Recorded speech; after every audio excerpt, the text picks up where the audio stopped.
আসসালামু আলাইকুম সবাইকে আমার নতুন আরও একটা ভিডিওতে স্বাগতম। তো মাত্রই ঘুম থেকে উঠলাম, এখন বাজে হচ্ছে বেলা 11:30। তো আমি ঘুম থেকে উঠলাম, এখন ঘর দুয়ার গুছাবো। অলরেডি মেয়ের জন্য ডিমটা ছিলে রেখে দিয়েছি, সে ডিম খাবে আর আমি বিছানাপত্র গুছাবো। তো কাল রাতে ঘুমাইতে একদমই অনেক দেরি হয়ে গেছে, মেয়ে 1:30-1:30টার দিকে প্রায় ঘুমিয়েছি, যার জন্য ঘুম থেকে উঠতেও দেরি। সকালে উঠে ঠিক মতো ঠিক টাইমে উঠতেও পারি নাই। প্রতিদিন উঠি 4:30টার দিকে, আজকে উঠছি 5:30 বাজে।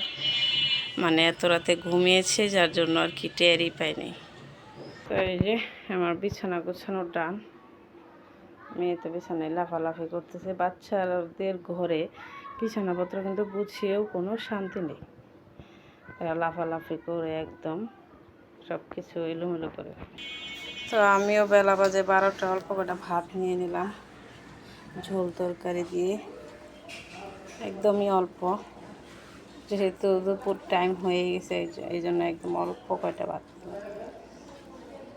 আর এই যে মেয়ের যেন ডিম খাওয়া শেষই হয় না, আমি সমস্ত কাজ ঘরের করে ফেলছি, গুছানো টুছানো ঝাড়ু টাড়ু সব, কিন্তু তার ডিমটাই এখনও খাওয়া শেষ হয়নি।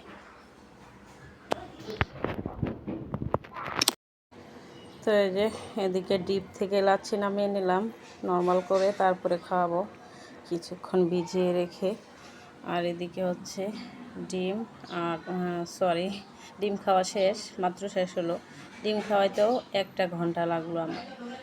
আর এদিকে দুধ আর বিস্কিট নিয়ে নিলাম, বিস্কিট দিয়ে দুধ দিয়ে ভিজিয়ে ভিজিয়ে খাওয়াবে, যেহেতু একটা ডিম খেয়েছে, তো ডিম খেয়ে তো আর পেট ভরে নাই। তো দেখতে থাকুন পুরো ভিডিও।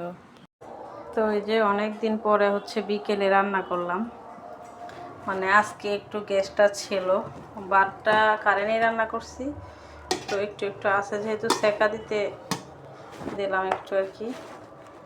আর এদিকে হচ্ছে এই যে একটু টকের তরকারি ছিল, গরম করে নিলাম। এই যে করলা ভাজি, ডিম ডিম গ্যাসে করলা ভাজিটাও করলাম। আর এদিকে হচ্ছে আলু দিয়ে কাইক্কা মাছ দিয়ে রান্না করছিলাম, তো এটাও গরম করে নিলাম। আর এদিকে কি আছে, ভাত, সকালের ভাত ছিল, ওটাও গরম করে নিলাম। আর আছে হচ্ছে পেঁপে ভর্তা। তো পেঁপেটা অনেক দিন ধরে ঘরে, আমি ভাজি করবো, কিন্তু অলসতার কারণে করা হয় না, আজকে ভর্তা করে ফেললাম। এখন বাজে হচ্ছে রাত 8:30। টিস্যু দিয়ে মুখ মুছো কেন? ফ্যান উঠছে। আর এদিকে যে মেয়েকে পড়তে বসাইছিলাম, তো একটা লেখে 3 ঘন্টা বসে থাকে, বিছানার অবস্থা নাজেহাল করে। তো এখন এই যে বিছনাপাতি সব কিছু গুছিয়ে তারপর নামাজ পড়তে বসবো। মেয়ে যাদের ছেলে মেয়ে ঘরে আছে ছোট, তারা কিন্তু ঘর দর গুছিয়ে ঠিক রাখতে পারে না। তো এদিক দেখলে দিয়ে ফ্লাই বানিয়ে দেওয়া হয়েছিল, এগুলা ছিঁড়ে একদম নাজেহাল অবস্থা করে দিচ্ছে। তো আমার বোন কি বলে জানেন, আমার নাকি ঘুমের জন্যই জন্ম হয়েছে, দেরি করে ঘুম থেকে উঠে। এই জন্য আসলে বাপের ঘরেও এরকমই করতাম। তো আর এখন যেহেতু ঢাকা থাকি, আমার হাজব্যান্ড সকালে অফিসে চলে যায়, তো রান্না বান্না করে তাকে দুপুরে খাবার দিয়ে আসলে আমার পরের বাকি টাইমটা কী করব, সেজন্য মেয়েকে নিয়ে একটু ঘুমাই। তো মেয়ে মিলে 11টা 11:30 হয়ে যায়, ঘুম থেকে উঠতে কয়দিন তো 12টা হয়ে যায়। তো সেই জন্য আমার বোন বলে আমার নাকি ঘুমের জন্যই জন্ম হয়েছে। তো ভিডিওটা ভালো লাগলে শেয়ার করবেন। আল্লাহ হাফিজ।